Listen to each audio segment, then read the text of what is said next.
Alright, I've got this 2006 GMC Canyon, and I want to load test the wires, powers and grounds to the engine computer.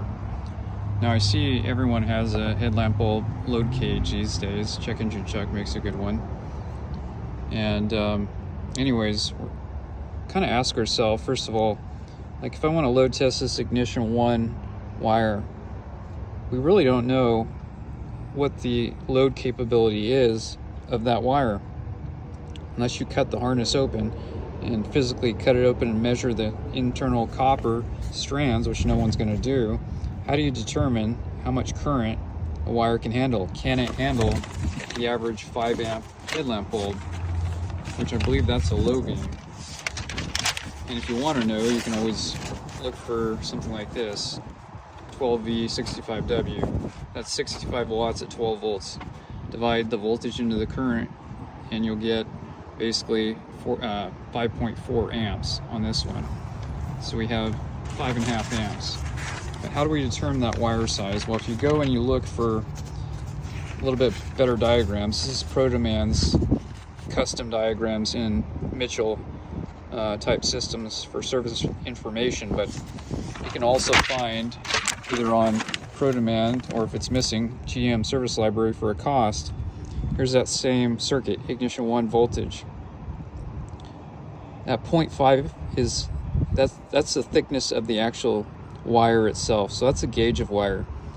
For a long time, they've been using millimeters instead of actual gauge, but 0.5 millimeters is basically 24 gauge roughly. So now we know the thickness of that wire. So then we go to chart current, and we go to maximum chassis wiring amps. And we'll go to 0.5 millimeter, which is about 24 AWG, which is a gauge that we're kind of used to, and we got 3.5 amps.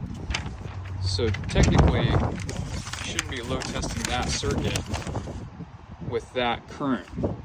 At the same time, if you go here, we got a 15 amp fuse on that ignition 1 circuit to the PCM. 15 amps, generally I was told about 70% is the current flow for a circuit if it's rated, let's say it's rated at 10 amps. So 7 amps would be 70% rating of that circuit and possibly the normal average current flow. Typically that's excessive in my experience, but if we have a 15 amp fuse, you would think roughly, I don't know the math, maybe 10 amps, 10 to 12 amps would be the maximum for the wire.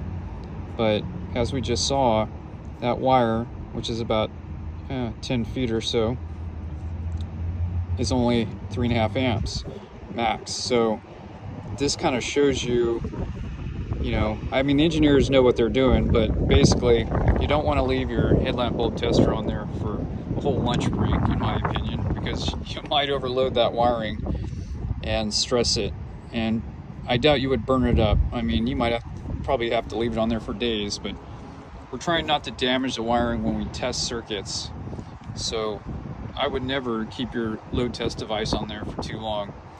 And also, maybe be aware that if you exceed the capability of the wiring, you may in fact get a voltage drop that is false. Now that circuit could handle bursts of like 7 or 8 amps, but that's bursts. And technically it wouldn't blow a fuse till 15 amps. So all this is something to keep in mind, and it's often overlooked. Maybe you don't want to use a headlamp bulb on every circuit is what I'm trying to get at.